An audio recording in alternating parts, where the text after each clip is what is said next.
2012 tax levy meeting to order. And prior to that, I'd like to request that you take a moment of silence to honor the 20 children and 6 adults killed in the flames last Friday at Sandy Hook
Elementary in Newtown, Connecticut. Are there any public comments or statements regarding the tax levy?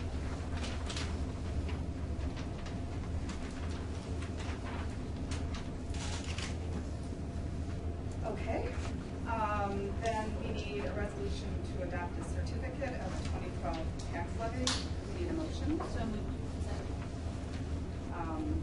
Roll call. Mrs. Gaines. Mrs. Jensen. Mr. Kirkland.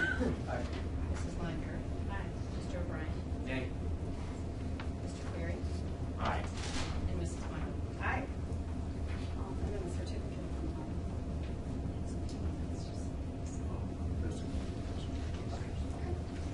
then we will adjourn the Truth and Taxation meeting for the 2012 tax levy.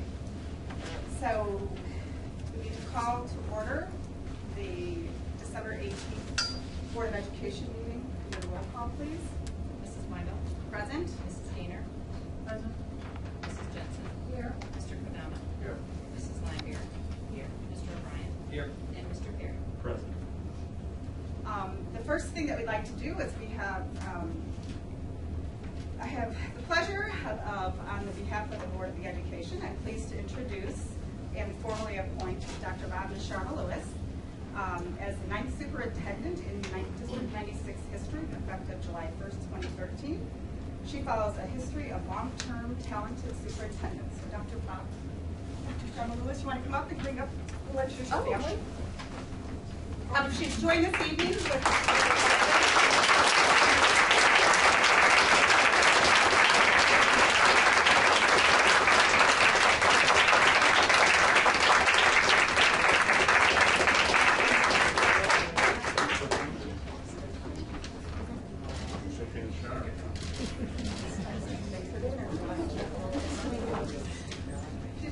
with her husband, Seth, and her son, Max and Ryan. Now, what do you need to do for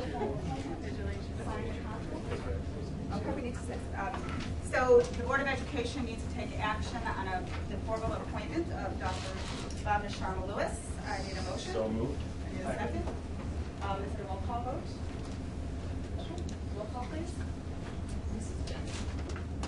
Aye. Mr. Kodama. Aye. Mrs. Linder. Aye. Mr. O'Brien. Aye. Mr. Perry. Aye.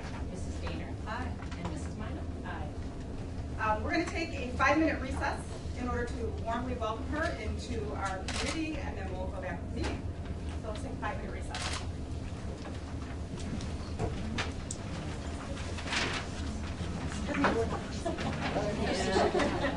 I would like to welcome you. Oh,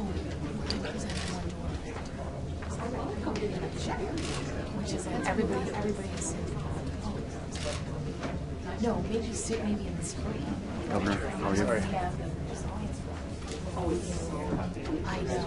I mean, I tried to.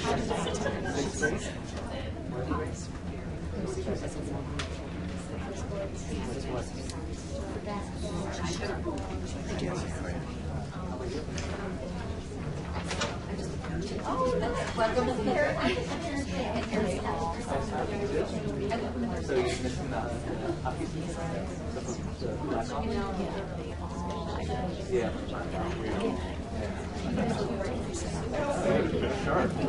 Like I'm looking on the dress. One time I take a first impression. Yeah, couldn't you would have killed you? Would have killed one time I finally get to work. Hi, Jerry. How are ya? I'm so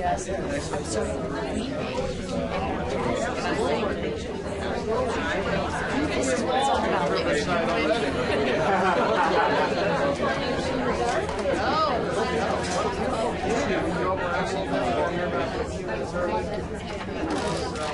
North and south. During Christmas lights. During Christmas lights. Holiday lights. So we're excited to have it here.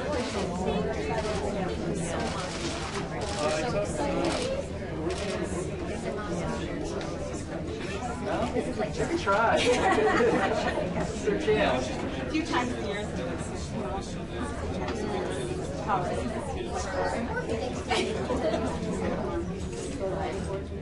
No. And you probably don't wear them very often. Why the size 16?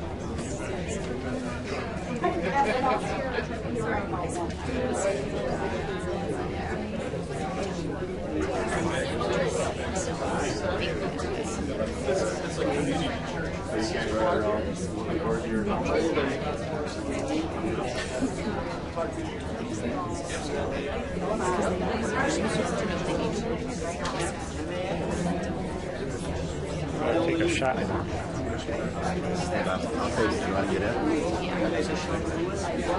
We just moved. Okay.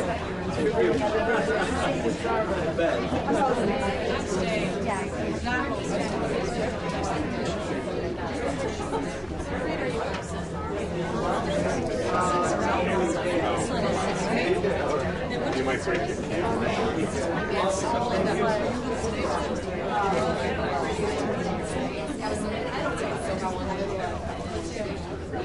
Oh, well, that's right.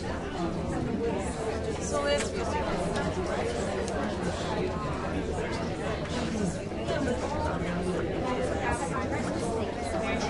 Nice to meet you. Merry You too? Christmas, everyone. Nice to Happy meet you. holidays. Oh, I know.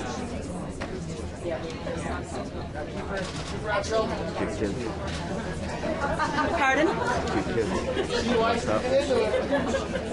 So mixed up. That's what we got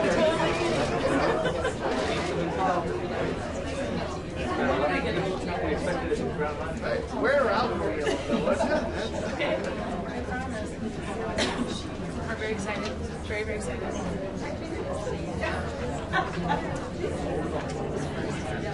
wrestling camera back.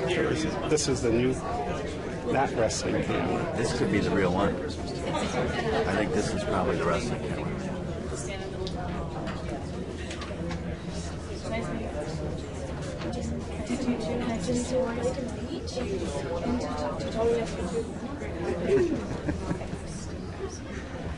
I was going to call you today, but then I had to run out to Oak Park.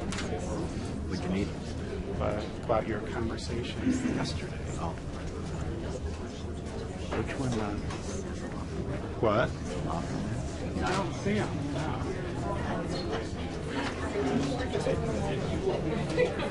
Is that?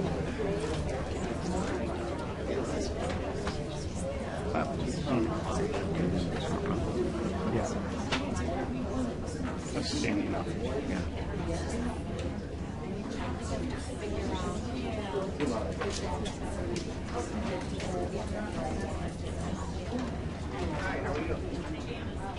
Good, thank you.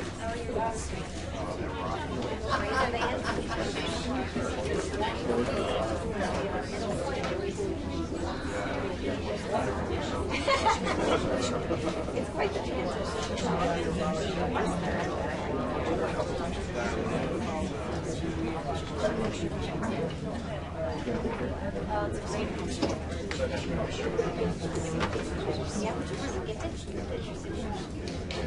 Okay,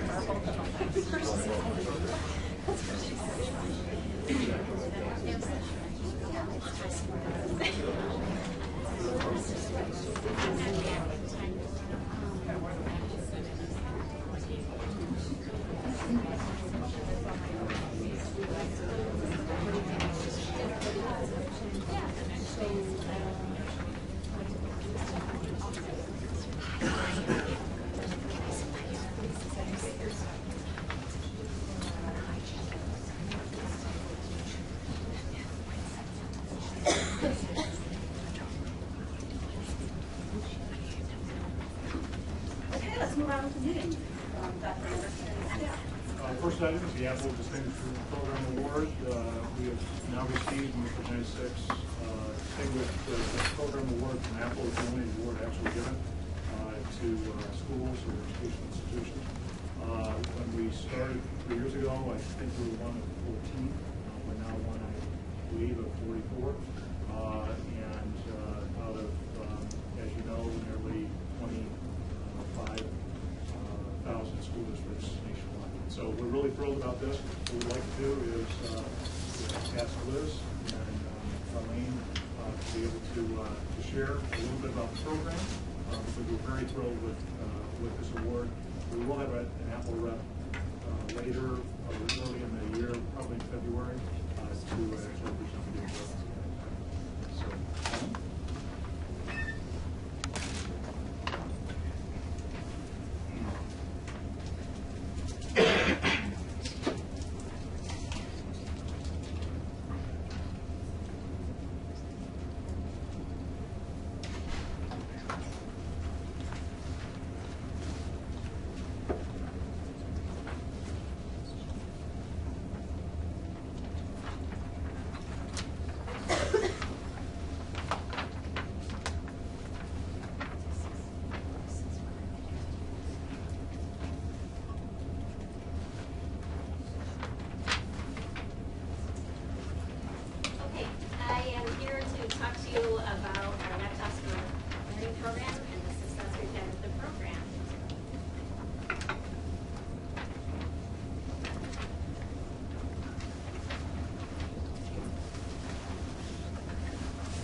The journey of implementing our one-to-one laptop program.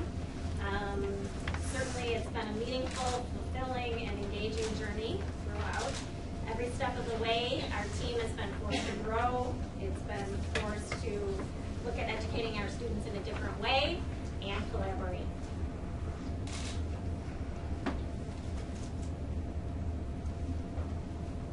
So implementing the laptop program has been a little bit like training for a marathon or meeting any physical goal. First of all, you have to have commitment and passion. If you are going to be successful in meeting any goal, certainly your commitment is important. And it was a commitment on all stakeholders in our district.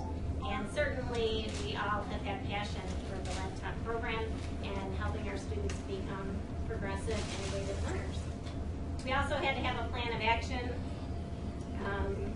when you are implementing any new initiative. You have to come up with a plan of action, and our team did that. Also, you need to have focus, so you don't lose sight of your end goal. And when training for a marathon, you have to focus on certain areas to improve your performance. So if you want to become faster, you have to do speed intervals. If you want to run longer distance, you have to slowly, gradually increase the distance that you're running. And similarly with the one-to-one laptop program, our focus changed as the needs of our staff changed. At first, when we moved forward with the program, we were most concerned about providing our teachers with support and professional development.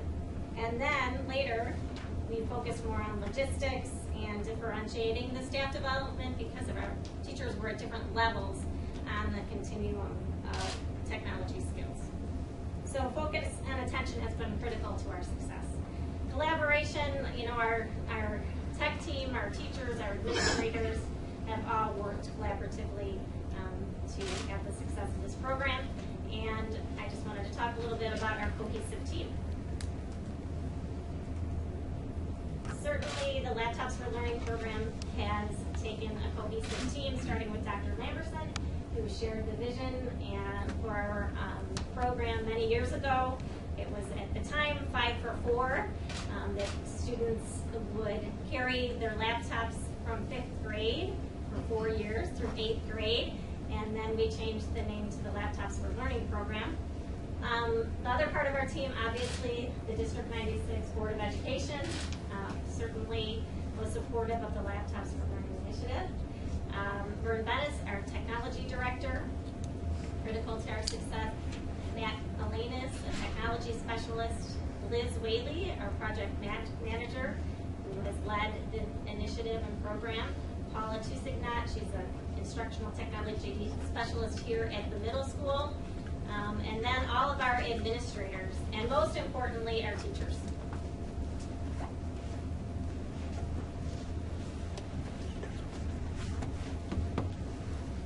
Part of our planning took place during an entire school year. And in that year, we wrote the mission for the Laptops for the Learning program.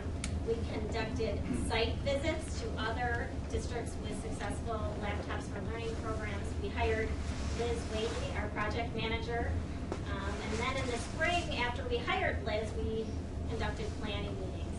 And then in the spring of 2009, our teachers, 5th grade teachers, participated in professional development at Apple in Chicago.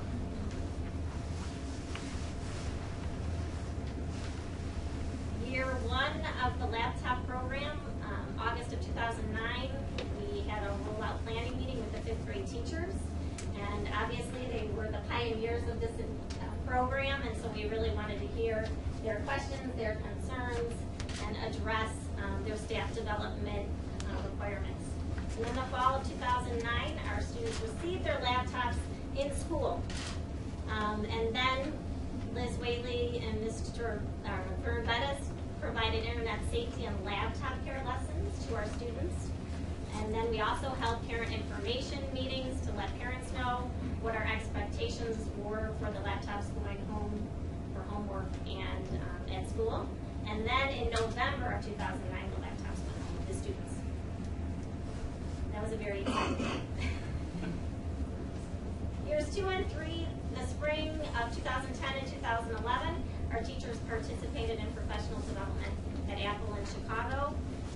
In the fall of 2010 and 2011, the laptops were rolled out at Hauser Middle School for the first time in 2010, and then again in 11. Laptops went home with 6th and 7th graders. Ongoing support for the 6th and 7th grade teachers was provided by Liz, and we continued to have those parent information meetings and fall parent meetings. Now we've come full circle with our Laptops for Learning program. This is year 4, and all 5th through 8th grade students are learning with laptops. We've had extensive staff development that's been accomplished with the 5th through 8th grade teachers, and we're rolling out other mobile learning devices such as iPod Touches and iPads with students. And it has been a total transformation of teaching and learning. And Liz, our program manager for the Laptops for Learning program, is going to talk to you about that transformation.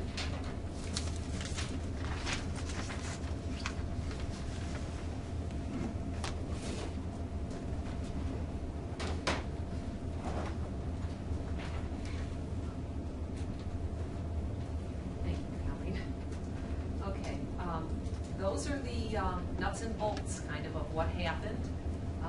I would have to say, looking forward to this program, I had very high expectations for what the program could be and the things that could happen in this program, and our teachers took it far beyond any of my expectations.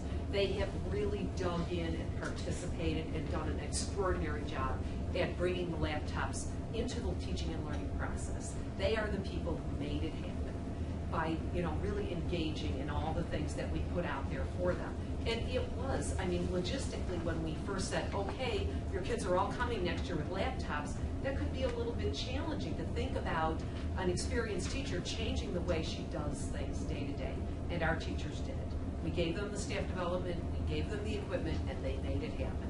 So we are very excited to have won this award for the 3rd year in a row, the Apple Distinguished Award.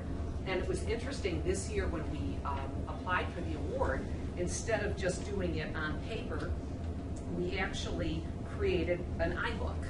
And today I started first iBooks with our kids. There's a new program, and an iBook is something you play on an iPad or an iPod, and you can include all kinds of things in a book like this. We had movies of our teachers, we had comments by our teachers, quotes from our teachers, and all kinds of printed information too. So this is the kind of resource that our students are starting to move into. Very interactive, and our older students will be creating books like this for our younger students who work on the iPads more frequently than the older ones do. But lots of excitement. And I think what we've done with this program is provide tools that really fit for our students today, that really fit the way that they learn. It's a much more active environment. You don't have students sitting in their desks as much. Even older kids, you'll come into a room, they're on the floor, they're in the corner here working on this, or there's a small group over there under a table in an elementary school. I mean, the kids are really up and moving, and it's very collaborative. That is one of the first and most, the strongest things that impressed me right out of the gate with this program is that kids are working together. They're in this together with their teachers. It's not a teacher presenting from the front of the room as much. Kids are working together. When they're stuck, they know they might be able to get as much help from a co-worker or another student as they would from a teacher as far as the logistics. So they all just, are in this together. And teachers are great about it. They're the first ones to admit, I'm not sure how to do that. I can help you with the content. I know what I want you to learn here, but you can ask another person in the room if you want to take the software to another level. So it's been a great collaborative environment for students and teachers. Very creative. It's a very creative environment. When you give a student a computer and you say, here's this piece of software, here is the content, I want you to create something, think of the myriad of possibilities. And they really do explore and find awesome ways to present things. They have terrific access to information. The World Book in print is out of date before you can get a copy from the publisher. So now we have our World Book and Britannica online encyclopedias, and all of our students who have laptops have ready access to that all the time. So it's great for kids to access all this information. And it's a big challenge for them going forward. How are they going to handle the amount of information they're going to face as they grow older and become students in high school and college?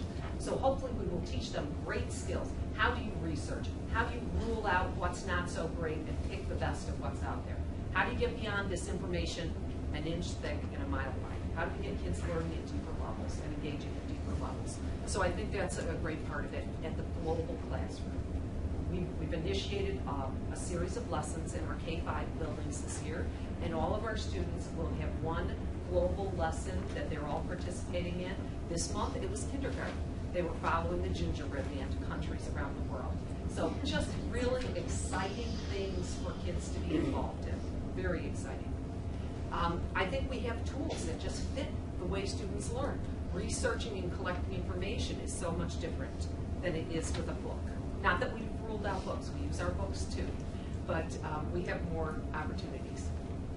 Great tools to engage kids and get them to create things. It's a great way to organize information. We have all kinds of organizational tools and presentation tools. Kids can make great creative multimedia projects to present what they've learned.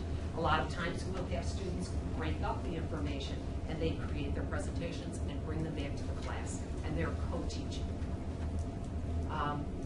These are some of the newer, more powerful tools we've really started to engage with in the last couple of years. Wikispaces has been around for a while, and we use that for more organizational things in our schools. But Google Apps for Education is allowing our students to work in the cloud, where they can collaborate on documents and to share writing with their teachers and get feedback from their teachers almost instantly. Sometimes as kids are writing in a room, a teacher can be sharing the document and see what each student is doing if they need to, and make comments and come back with students and work with them.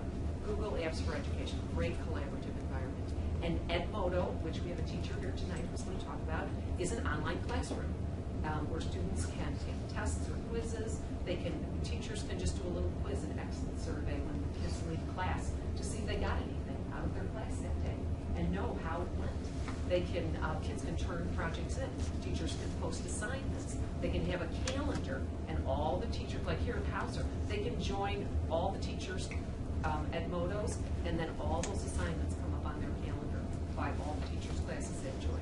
This is a new initiative. Your students may not all be involved in this yet, but I see Edmodo is coming up and being a great tool for us going forward. What grades are they? Is it in right now? Edmodo, 5th through 8th at least. I don't know if we have anybody younger than that. The Google Apps, I would say, stronger in 6, 7, and 8, but have been used in 5th grade. So I would say that we've been immensely successful at integrating this tool, keeping educational personal for our students, and helping them learn with tools that really make sense for them. And I am amazed year after year at how much more capable students are with the technology. You would think you would reach a level at which they level off, but they don't. You know, I've been working with kindergartners in the last couple of weeks, and it's just literally amazing. They just pick up those iPads and go. So it's been an amazing experience, and I would say very successful. And thank you, Dr. Anderson. It's been a wonderful experience. And I think Angela Person, do you want to? Yes. Hello, my name is Angela Bursick. I teach 5th grade at Ames, and I'm here just to show you some digital tools outside of the MacBook software that we use. The students are really very knowledgeable about the software that's included in on the MacBooks due to the excellent kindergarten through 4th grade teachers and their implementation and use of those. And then in 5th grade, we've really strived to use a lot of also now outside digital tools, and Edmodo has become like the big fad of the year. I'm sure you'll be hearing about that. Of course, my students are just biting at using this, and I'll show you why in just a moment. So my classroom website is basically just a hub of access to all of these tools that we use in the classroom. And what's really nice is the students have this website bookmarked on their laptops, and then from teaching them the previous year, they're able to just seamlessly go in. It's in the exact same place, and we're able to kind of build on how they were used in 4th grade. So if we take a peek at my classroom webpage, there's just a multitude of things that they can access that we use on a daily basis. The first being the Everyday Math Online, which is a really great resource for them to not only play online math games to reinforce skills taught within the curriculum, but also has these very awesome online wall charts that I can pull up during a math lesson and use the very super cool interactive pen with the new whiteboard system, and really show and have the students come up and show and apply the knowledge of the concepts they're learning in class. This week it was a big equivalent fraction week, and we were loving being able to shade in the bars and just find equivalent fractions using that interactive tool outside of what's offered on our MacBooks. We consistently use a lot of outside tools in connection with our reading, both whole class and guided reading. One of them that we love is called Corkboard B, and the students are able to apply their reading strategies by each having their own wall, and they get to apply each strategy and make virtual post-its based on a story that we've been reading in class. So for example, the student loves to just categorize her connections, her visualizing, and then important events in the story. And this is a nice way to take it from independently reading or reading with a partner or in a group, and then zoom right to the laptop. And what's so awesome about this is that then another student can come on their wall and they can talk about what they've posted. So there's also that virtual connection when they're sitting, just, a couple seats away, and they're really able to then engage and talk about, oh, I think that was an important event in the book also. this is because, and kind of get that, I'm chatting with someone on the computer, but I'm in my classroom field. And of course, I can monitor all of this, which is also just exceptional. Another tool that we use often, that a lot of teachers at Ames use, is Wall Wisher, and this is another way for them to also, again, post and respond to our reading, and I'm also able to monitor this. So a lot of these outside digital tools have that ability to, come through me first, and then, share with the whole class. Just because, when it comes to technology, we sometimes get so super excited, and then we, our fingers post too quickly. And then last but not least, well, two, I have a blog that the students respond to, and we just talked about the theme of friendship in connection to a novel that we're reading, and the students were able to, they each have their own login and password, and they're able to log in, read someone's post about the theme of friendship, and then respond to that person's post. And, just an example of just a student that really ran away with the theme of friendship is like a tree. It can die, blossom, and make new branches. And I was like, this is the moment. This is the moment that every teacher, just waits for. And, all of her classmates were able to embrace that moment with her, and, just like congratulate her on a job well done. And they love that. They love that instant feedback, not just coming from me, but coming from their peers. And then last but not least is the new, laptop candy, and that's Edmodo. And Edmodo is basically a virtual classroom of sorts that looks very similar to Facebook, but is well controlled by District 96, and is has the capability for students to log in and, of course, I knew it was going to happen. It was bound to happen. To log in and, I'm so sorry. Yeah, I don't remember. It's that, maybe too many passwords, too many usernames. There's an ad for that. Is there really?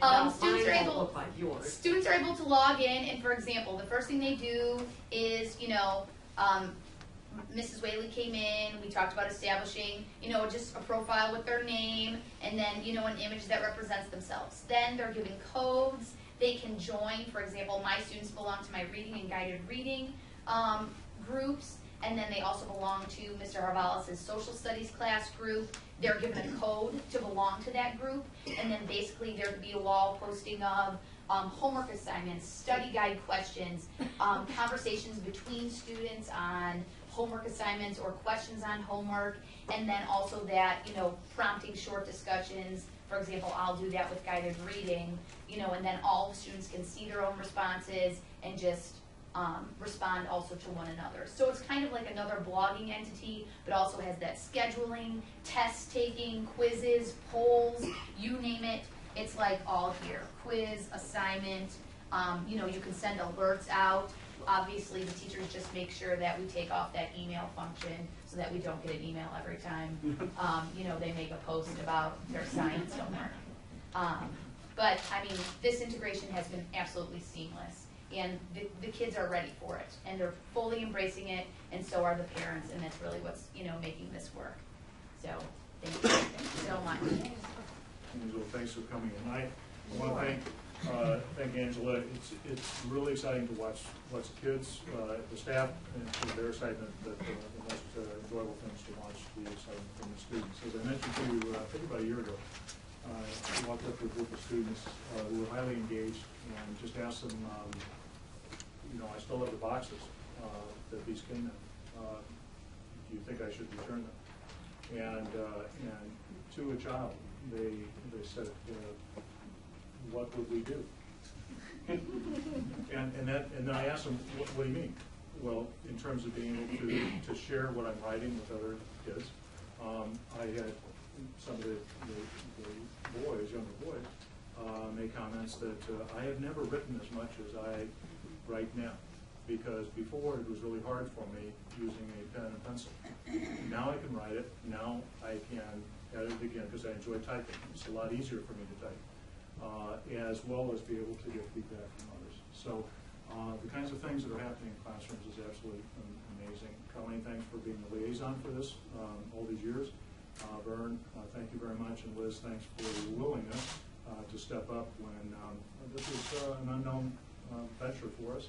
And we certainly were at the forefront as a district, and I'm thrilled with where the program is at, specifically for kids. So thanks so very much. I really appreciate it. One question. Yeah. These 8th graders are moving on to high school next year. Right.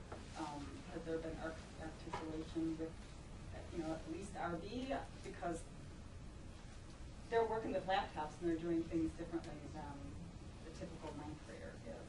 That's a really great question. I'm going to ask Leslie to respond to that, and we'd be happy at a future meeting to be able to present kind of an expansive overview of the articulation we've had with the high school. But there have been, and not just this year, but it started almost 2 years ago.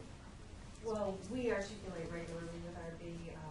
Actually, it ramped up a lot last year when they invited us to come and observe their classes. They've been coming here for many, many years, but we are now going in and observing so that we can really see the full cycle.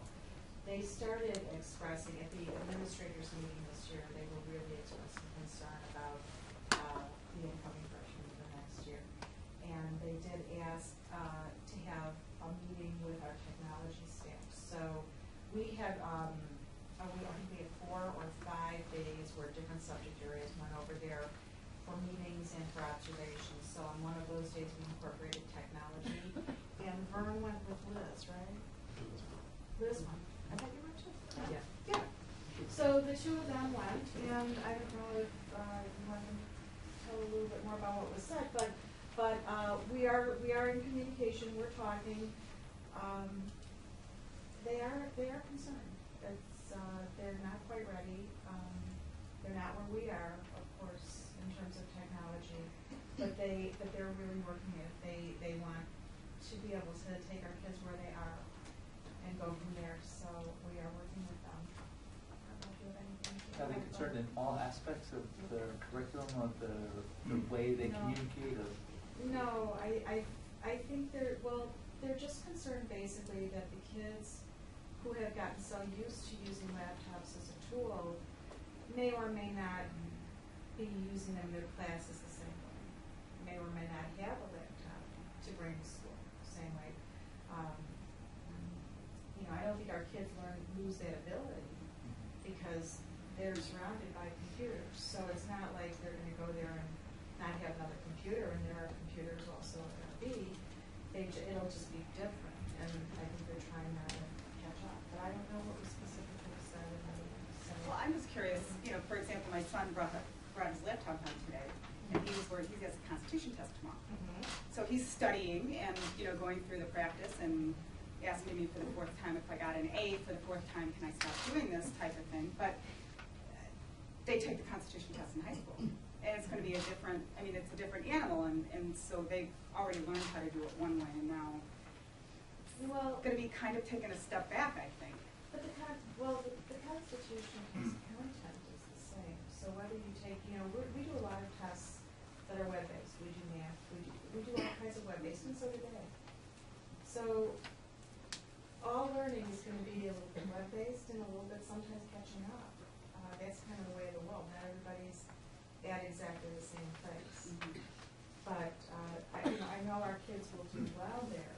They always do. But yeah, this class is going to be a little bit of, it's the first time. So when they say catching up, we're supposed to interpret that they see that they need to, progress towards this kind of a learning style. Well, my conversations with Pam were that they wish they could have what we have, but they're not in the same position in terms of budget. So, yeah, they see the value of it, but that's not where the district is at this time. I would never want us to think like that. It's just, You know, just keep for- pushing our kids and let them be the top of where they end up in their high school.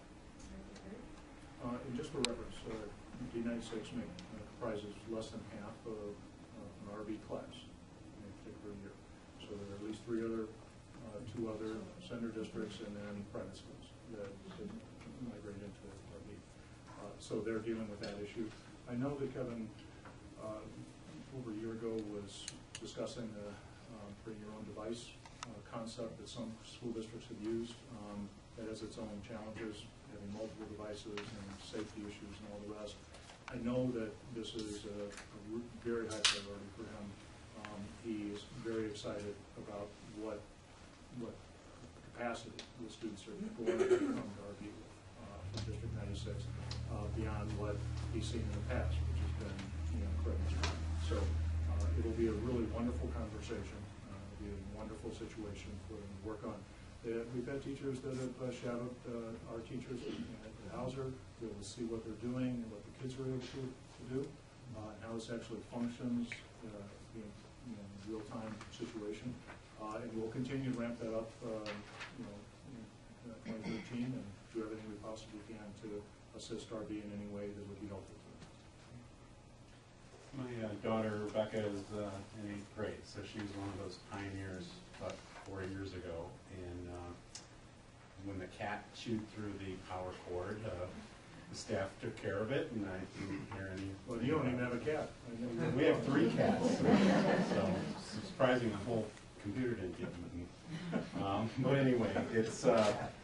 I have a number of questions that probably don't have time to get into, but I would love to have a follow-up on, because more of them sort of meta around the program and just the mechanics of things like how has the dealing with the actual repairs and issues, how has that progressed? Has that been growing, shrinking, static? Another question would be, I know there was a lot of concern when this program was introduced around policies around internet safety and what kind of access students would have. So my curiosity is, I have a sense that has evolved over the past 5 years as we've all gotten used to these tools and how to manage that. So I'd love to hear more about that when we get a chance. And also, we have the 8th graders now moving on. What happens to all that equipment once they're completed? I don't know if you have a plan for that or not. I'm just curious. Great question. If I could suggest maybe at the Ed Committee in January, the topic could surface in terms of the things that you'd like to know more about, talk through a little bit, and then we can schedule that at future regular board meetings to have that conversation, update you on those various things. So it'd be good. Thank you. You bet. Yeah, I think it would be a great topic. Understand what we're talking about. Anything? Okay. Before we go to capital projects, because Mark's conversations are never quick. There's so many things. There's so many things to cover. We'll move to public comment. Before we do that, I want to read a statement from the board.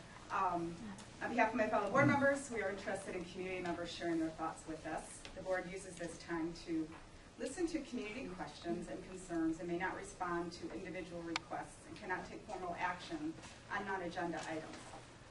Per our District 96 Board Policy 2140, Communications to and from the board believes that its obligation is to represent the overall values of the district community is strengthened by communication. The board, both as individuals and as the whole board, will accept any appropriately presented input from any segment of the district community. The board will not tolerate personal attacks on students or staff or rude presentations from members of the public and its obligation to communicate with the public. Please note, if you have a question or concern regarding a specific individual, the appropriate correspondence is an email or a letter to the Board of Education so that you can carefully review your question or concern and respond accordingly. And I had received an email today that there was a central parent that wanted to talk about school security. Is that person here? person that wanted to talk about school security? Was that? Well, yeah. I don't know if you. Well, and the reason why is because the construction project at Central took place last summer, and there was lots of conversation about a historic building that we couldn't change walls and things like that. So we did come up with solutions, and we wanted to hear what your concern was. And since we had our architect here, we thought it was a good time just to explain where we were and why we did what we did. Okay, I didn't plan on making it a really big issue. I wrote Dr. LaParis last week about school security, and my concern, I'm absolutely thrilled with the way housing was reconfigured so that the office is up front. There's really a lot less chance of a security breach the way that's set up. That's not the case with Central at all. I've had several children go through Central. You've always had to get buzzed in, go through the hallway. You can really disappear pretty easily. And you're always encountered with people trying to get in when you're leaving. And now I have a child in high school. They have a better security system also at a different high school. It seems to me, I've done a lot of construction development in my days, and it seems to me that there should be a way to configure that, to move that office in one of those front classrooms. I did speak to Dr. LaParis today. She shared with me some of the issues, but you would think that there would still be the ability to do something similar to what they did in Hauser, bring the vestibule farther inside the building so that you could easily access some of those front classrooms for an office rather than having to really travel through the school. Even though it's just across the hall, it's still the same as being down the hall. So, and in today's world, we're going to be dealing with these security issues more and more. And we just have to pray that what happened last week doesn't become somewhat of an epidemic. And I don't think any of us can feel insulated from security issues. It's definitely something that we wrestled with. And your daughter Carolyn, I know she was here before the construction happened, and I think you probably remember what it looked like before. Sure. So I know security has improved from where it was.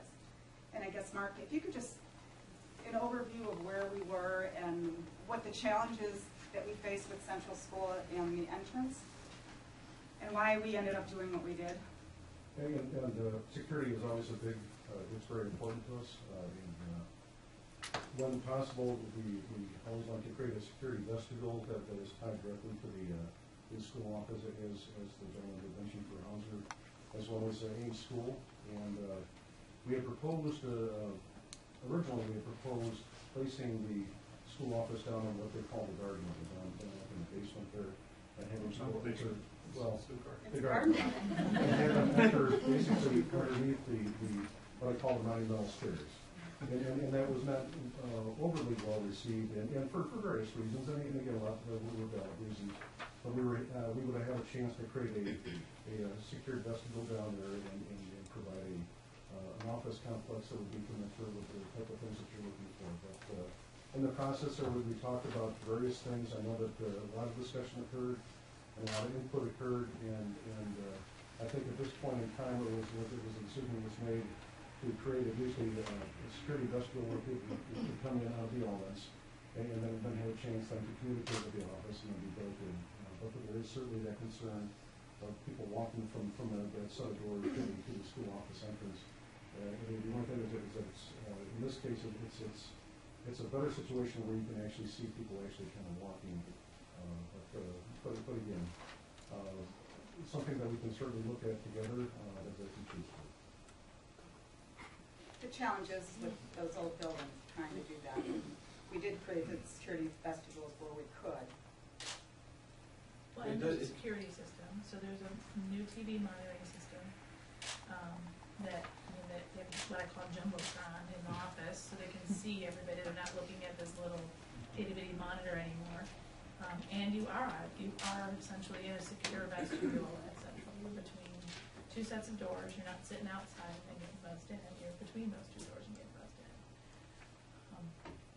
It was a tough decision, but I think I'm happy with what we did at Central. I think the compromises were the right set of compromises. I think I think our buildings were safe and secure. I don't even hesitate at all on that. I think that's a pretty strong statement. I completely disagree with that. I mean, there's no way you can say that Central is a safe and secure access to and from the office.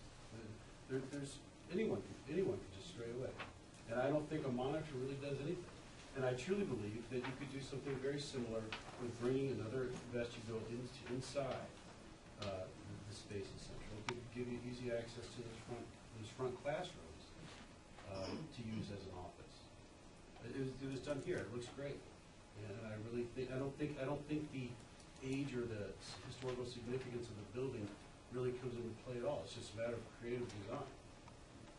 But I honestly don't think a buzzer and a TV screen really does much for security. It's not going to stop anyone.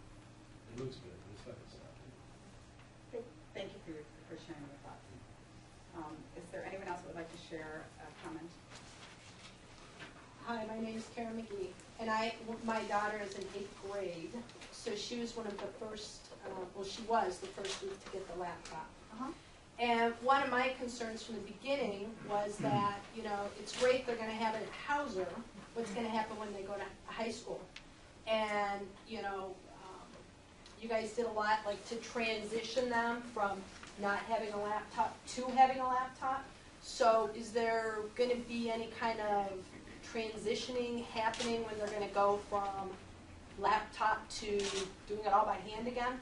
I mean, I am a little bit concerned about that. And have you guys heard what's RB going to do to help them? It's kind of like having a calculator and then not having it. I mean, I'm worried for this first group that's going to be going through this process. And it's my understanding they cannot, even if they were to purchase the laptop from Hauser, they can't take it with them to RB, so here they are, kind of out on their own, so to speak. So what's going to happen to help those kids transition is my question. And what's Hauser going to do to help them transition? Leslie, in the technology department is happening with those with high school. But that's the step. That's the first step that you want to take, is to see where things are going. Where things are at the high school. What is their capability, and then work with them, provide whatever assistance we can. Right. And if I could just offer a suggestion, Karen, the high school might appreciate hearing that same question. The District 96 is challenged and missioned to do everything we possibly can for children ECE through grade 8. We've been working with the high school to let them know what kind of learners they're going to continue to receive, which are more and more expansive all the time. And I think definitely the superintendent appreciates hearing from parents, and I'm going to assume that the Board of Education appreciates hearing from parents who express what it is they'd like to see their students experience at a phenomenal high school like RB. So I would strongly encourage you, and maybe you already have, which would be great, to share that message with the high school as well. We're working with the high school on a number of fronts, programmatically, curriculum-wise, and all kinds of things. But at the end of the day, the high school makes the decision that the high school makes, and we'll do the best that we possibly can to continue to positively influence that. Is there any information out there regarding kids who have laptops and then go to an environment where there are no laptops? I mean, I know there was a lot of information out there saying how great the laptops are and what they can learn academically, but is there the reverse that shows what happens to a student when they have access and then they don't and they're going on to higher education? Is there any information out there about that? That you know of? That you found in your research? No? Okay. Most programs, when they start, they don't stop. So right. I'm not sure there's much research out there. But, is there someone else who'd like? Yeah, my name's Martha. I would like to respond to that. I have a daughter at the high school and also a daughter in the 8th grade class. And I don't think you need to worry. The high school, I have my daughter in 10th grade is doing the same thing with the blogs and getting responses from her you know, other students, and they communicate that way. You know, I haven't seen anything with my 8th grader that's different really than what I saw with my 10th grader here. You know what I mean? Okay. What grade's your older? He's a sophomore. Well, Same thing. No, she's with, So that's see, interesting. I haven't seen that. And I think the teachers are great there. Oh, the teachers are great. I don't disagree with that. And a lot of really good educational places, you know, I think Korea, and I don't know about Finland, they do not have this reliance on laptops that we are trying to have here. I mean, they don't. You know, so I just think you should be a little bit on that. I would be. I will be on that. Is there anyone else that can make a comment or statement? Yes. Hi, my name is Rob Bartolone. Your guidelines, section 5.9, on abused and neglected children, it indicates that any district employee who suspects or receives knowledge that a student may be an abused or neglected child shall immediately report or cause a report to be made to DCFS, and that the employee shall also promptly notify the superintendent or building principal that a report has been made. Just wondering if you could tell us what you consider to be a prompt report.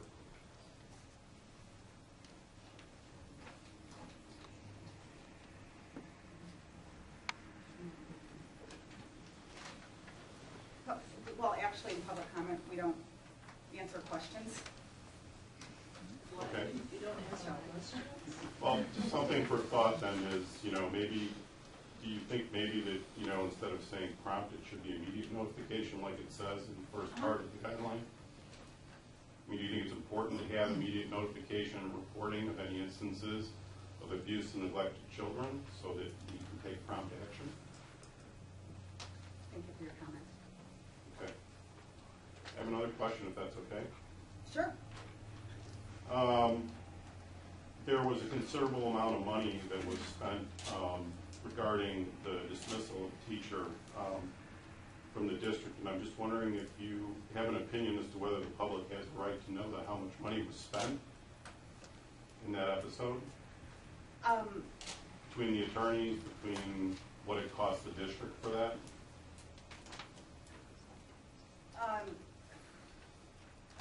There's a Freedom of Information Act. Yeah. I think we have a process for that. If you want to submit a Freedom of Information Act, any of that information is available.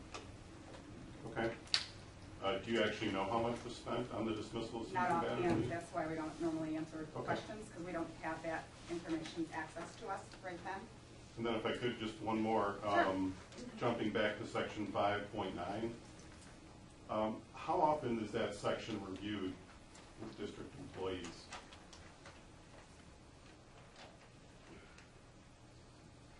Once a year? Do they get it when they initially? Well, policy 5 gotten Every year. every year? Part of like a required training course for them, or required? Just for the blood-borne pathogen. Okay, thank you. Does anyone else have a comment or question? Yes. No, go ahead, please. My name's Nicole Gaskins. I live in Riverside. My daughter goes to Ames School. Uh-huh. And I'm very disappointed in the board in that I don't see any transparency, you don't seem to feel obligated to answer the taxpayer and parents' questions about the issues such as the one the man just asked. It just seems like we can ask all we want, we can raise our concerns, but you're not giving us anything back in return. I'm very concerned about the safety of my child. I don't feel that you are equally concerned with that. You've let a situation continue since 2011, which I feel is potentially dangerous to my child. And I want to know what you're going to do about it. If you have a specific question about something, I would appreciate if you would send the Board of Education an email, and then we can respond to you with what information that we can. That's what you said. Yes. I have a question for you. Are you legally, by whatever, I don't know, bylaws or whatever dictates what you guys do as a board, are you legally obligated not to comment? Do you understand what I'm saying? Are you going outside of some sort of policy that's dictated by the state or whatever to comment on situations like this in a public forum? We are governed by our policies, and legally, we cannot talk about personnel issues with the public, because every individual person deserves privacy. So yes. So is that why you're appearing as though you don't want to talk about it? Not that you don't want to talk about it, it's that you can't talk about it? We can't talk about it. Excuse me, Joanne Rogers, I'm sure you know, we met yesterday. I understand that you can't talk about personnel matters, but you can talk about policy matters. And you made a statement yesterday to me that you were going to make a statement at this meeting concerning transparency about the events that happened in Ames during the summer of 2011 and the fall of 2011, which are of grave concern to many people in this community. As you know, I don't have a child in District 96 anymore who's moved on, but if I were a parent who had a child at Ames, I would be gravely concerned about the safety of my child in the classroom. Should an accused sexual predator be allowed to remain in the classroom after a report had been made, and while a police investigation were still pending, which apparently was the case. And I would like to know when the board plans on addressing this. I have a statement to make, and I wanted to make sure that if there was public comment, if people wanted. What are you waiting for? What are you waiting for? And why you have reacted to certain comments that people have made tonight, because those are easy. It's easy to talk about building architecture. The hard questions you deflect. When it's a personnel issue, we cannot comment in public, Joe. When it has to do with a question about the entrance of a school, it's a completely different topic. It is. But I and think you wouldn't want me talking about too. your son. It's policy. You would want me to maintain the I'm not confidentiality. talking about my son. So I'm saying you would want anyone the confidentiality of a student or a staff member or somebody that works in the school district, an employee. You would want that confidentiality. I completely respect privacy and the privacy issues and the privacy policies and the privacy laws. That's not what I'm saying. I'm saying that this board has for years, and not even the people who predate you, just deflect. You don't respect the parents in this community. I don't know what happens when you become a member of the board in this community. You drink some kind of water, and I just, it's not right. It's not right. Thank you for your opinion. Is there anyone else who'd like to say their opinion? Comment. Okay.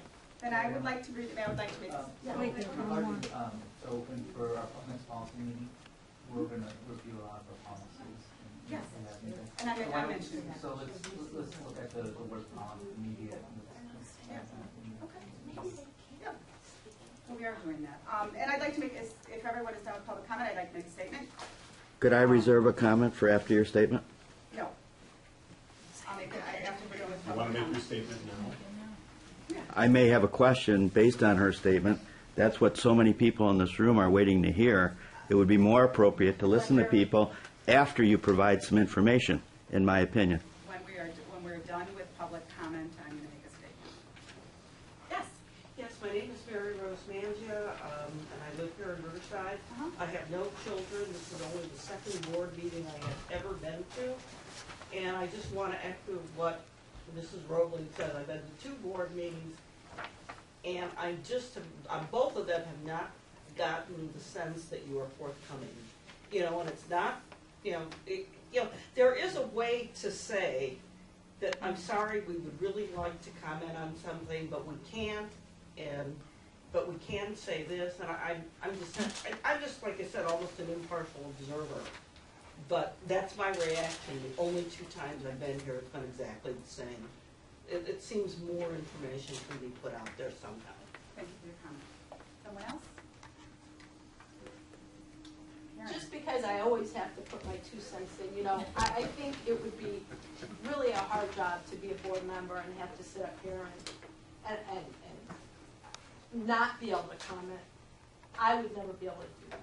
So, you know, it's a tough job, and thank you guys for sticking it out. Whether I agree with you or disagree with you, thank you, because I know it's a tough job. In the spirit of the holiday, that's a nice thing to hear, Karen. Thank you. Someone else? With public comment done, I'd like to make a public statement. 1 year ago, on December 14th, 2011, the Riverside School District Board of Education unanimously approved, in good faith, a resignation agreement and general release with a former part-time teacher who was represented by her by private legal counsel and her union. In that agreement, the Board of Education legally agreed to the request to limit District 96 public response in the event of third-party requests for information to general matters of employment. Each board member here took an oath when we were sworn into office that pertains to encouraging free expression of opinion while respecting the privacy of students and employees. Therefore, the Riverside School District Board of Education will fulfill its ethical commitment and legal obligation to refrain from any public comment beyond what was agreed to regarding this former part-time employee. Reflecting on the several past months, the Board of Education acknowledges that our inability to comment because of the restrictive language in the agreement has been unsettling to many members of our community. We recognize that it can be frustrating for members of the public to ask specific questions and not receive specific answers. For many of the answers, District 96 is legally prohibited from sharing a specific response. The safety of children in our schools is our highest priority. We have investigated, and we are continuing to investigate, the actions of all employees involved in this matter to determine that district policy was executed correctly. In November, the Policy Committee met and began reviewing relevant policies to ensure this situation does not ever happen in the future of District 96. Our focus continues to remain on our students and our district's stated mission of providing a challenging education which promotes academic excellence, encourages creativity, develops critical thinking, and fosters respect for self, community, and the environment. Okay, are there any FOIA requests? Yes, they were included in the packet, and they were responded to in the statutory appropriate time.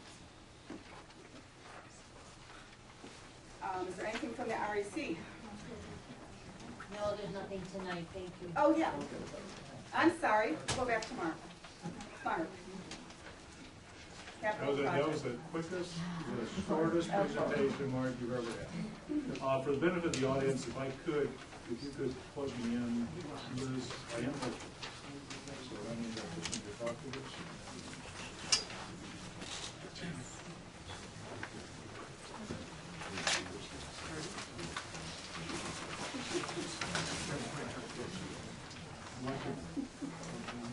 Love to, you know. Thanks, Liz.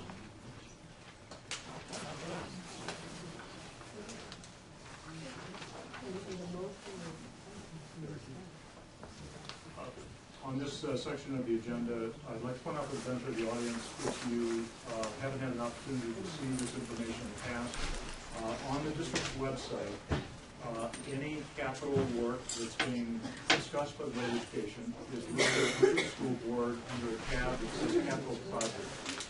The capital projects includes drawings, it includes cost analysis, it includes a lot of things. And if anyone would like to go to Blythe Park School Plan or the Hollywood School Plan, the most recent plan will be posted on the website. We won't keep prior revisions, so whatever is most current, and most current means that the Board of Education has seen it, and in general, it's the plan that's being discussed. We hope within a month and a half, 2 months, that what's on that particular page on the website will be final, because we'll be going out to bid. So hopefully we won't make any changes after that point and push the project costs up. So what I'd like to do is just highlight that Blythe Park School Plan is on the website, and I know it's difficult to read, but it's possible to zoom in and take a look at the specifics that are being discussed about Blythe Park. Same thing with Hollywood. And again, this is an ongoing conversation, and we hope to, again, our calendar right now is to bring things to closure as close to the January meeting as possible. We do have a finance committee meeting in January that we will tee this conversation up again, and hopefully pretty well put into focus the scope of things for the bidding process.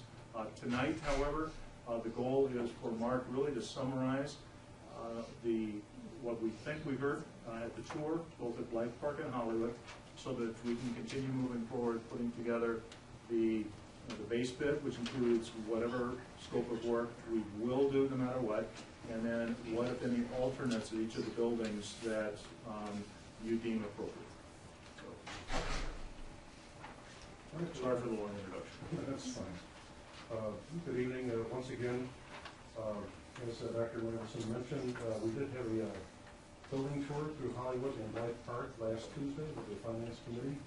There were some community members that were in attendance as well. A lot of tremendous discussion and input received, and which we're very grateful to have been there and participated in that. Just a quick summary in terms of what we're just looking at, that we're looking to both Hollywood and Blythe Park as we look at just kind of like a general, kind of a quick overview. All the building infrastructure systems will be replaced. That's mechanical, plumbing, and electrical. And with that, you'll have a brand new fire alarm system, a brand new, essentially, air communication system as well. We're going to go and then basically then replace all the floor finishes. I know that there was some confusion kind of expressed about that previously, but all the old carpet, all the old floor tiles will be removed. As you look typically at the schools, the hallways that have carpet now will have floor tile. The classrooms that have carpet will have floor tile. If in the younger grades, so that you do need some soft surface, we recommend highly that you then get a pro-look that can be cleaned on a periodic basis there. And that's actually worked out quite well for many of other school districts there. About the only places where we're going to putting carpet would be in some of the office areas, as well as the library. But we are looking at doing them at Blythe Park. There was some life safety work that was cited in the 10-year safety survey. All that work will be addressed with this capital improvement project. We're looking to do some tuck pointing. I think actually at both schools there is an asbestos abatement component that will occur at the beginning of the projects, similar to what happened at Ames and Central and Hauser, except that we're talking at a different scale. And what was nice was that Hollywood, we had a chance last summer to kind of get some of the asbestos products on that building, so that to facilitate the work this summer. So one of the nice things is that we're dealing with a different scale of buildings, and that will allow us then to facilitate their monitoring as the regular summer. We don't have to start later, and I think the projects are very doable, and I feel very comfortable with that. So, what is the time frame for asbestos abatement for this summer for the two buildings? Is it a lot less because of the work that's already been done? Especially in Hollywood, it's going to probably be more, maybe like a 2-week process total for Hollywood. I think Blythe Park might be 2.5 weeks, depending upon whether there's we have some areas that are going to be a little trickier to get at, but again, I think we can take care of that. One of the things that we're doing right now is that we're just going and confirming what building components have been identified as asbestos containing, to make sure that we confirm that. And actually, some of the good news is that we found things that were said to be asbestos. We've taken multiple tests and they come back negative. So that's a plus, and that's that will be savings to the school district there.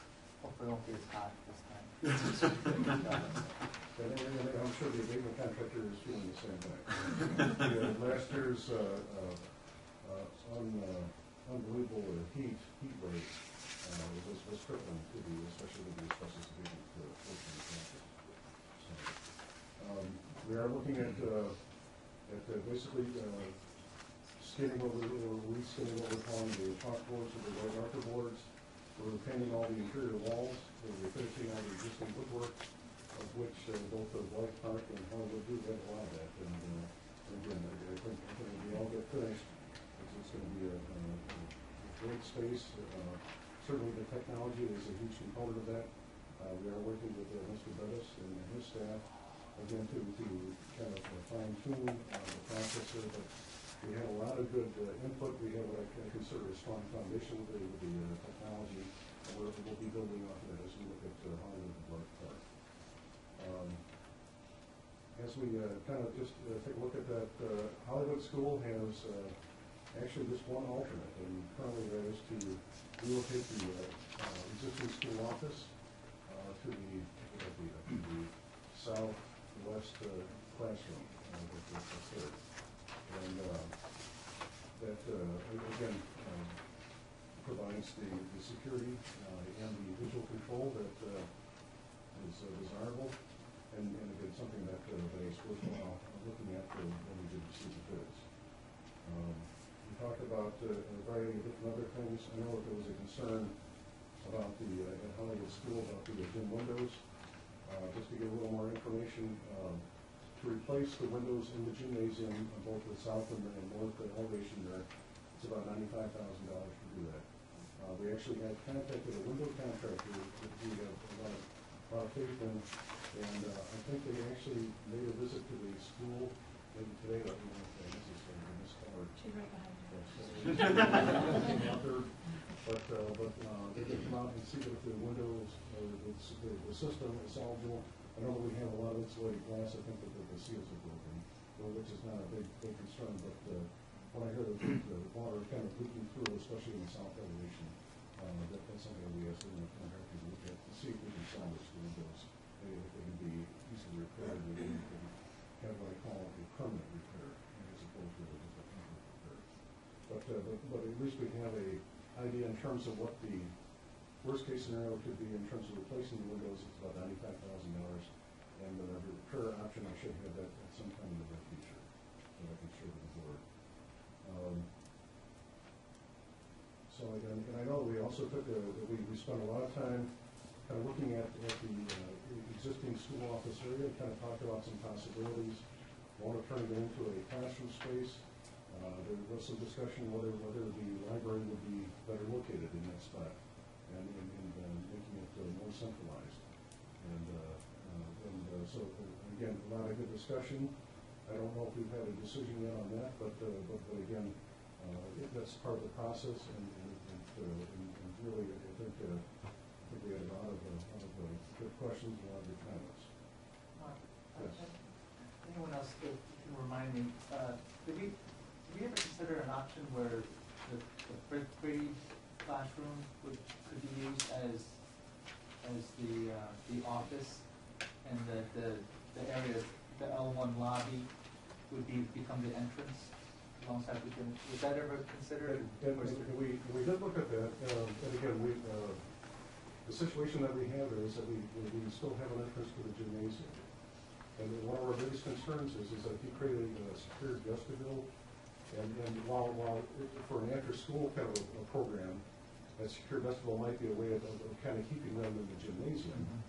What happens is that during the day, after the school, after the doors, everything are locked, you're actually going back and forth over through those secure doors, and bringing students back and forth there. So it's not as convenient as we like, and that's when we saw the opportunity actually at the historic entrance, where the vestibule is there, and essentially all the things that you saw on the other side. The other thing that we had a chance to was to grab additional square footage by repurposing the girls' foot. So, I mean, which you don't have that luxury if you were to do that when you want actually talking about. So we wouldn't have the ability to have all that additional square footage, so you would lose that space to that office complex. There is definitely in my conversations with parents at the school, a few at least, that there's some concern that moving the office complex to the southwest corner of the building is taking it out of, the central area, which might not be desirable just from a, location perspective. So I was hoping that we could still consider, or at least look at the past proposal of building